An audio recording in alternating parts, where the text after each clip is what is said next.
आमच्या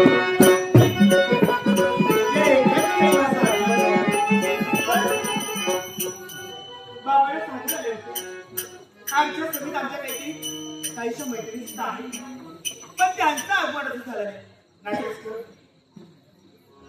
राजश्री या आमच्या बहिणींना आमच्या कलेचं कौतुक करण्यासाठी लागतो 200 रुपयाचं पारितोषिक दिले. आदरणीय राजश्री राऊत यांचे मुलगा आहोत. सर्व नागरिकांची शुभ आणि मंगलतेचे आशीर्वाद घेऊन अगदी आनंदाने पण हो, ज्या एकीसाठी माझं इथं आगमन झालंय ना, ती माझी इच्छा मी लवकरात लवकर परिपूर्ण करणार आहे.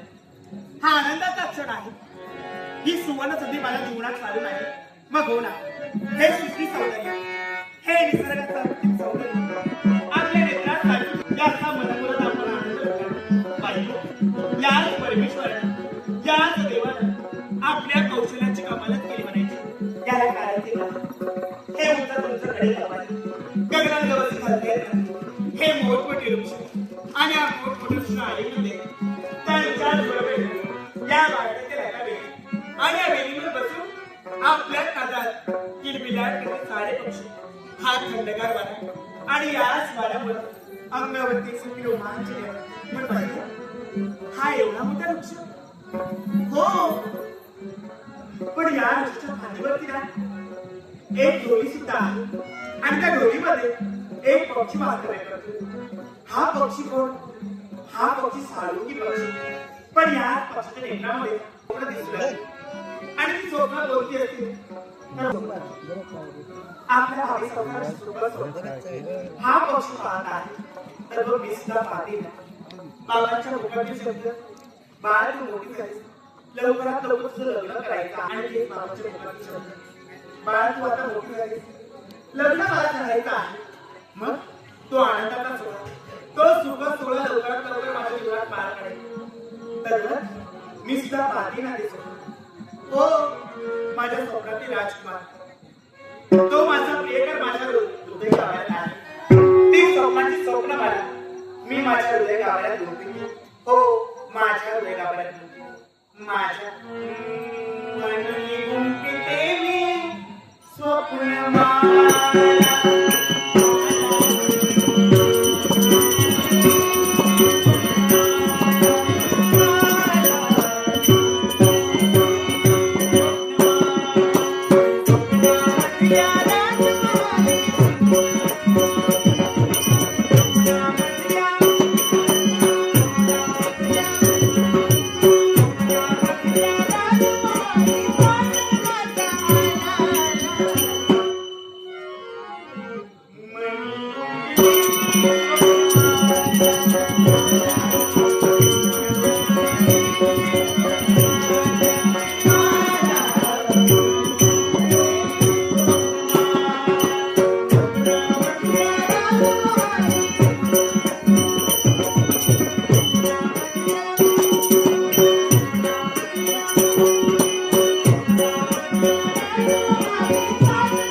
राजकुमारी. नाव माझं महेश्वरी. आमची होती तरी पण आपला परिचय आपण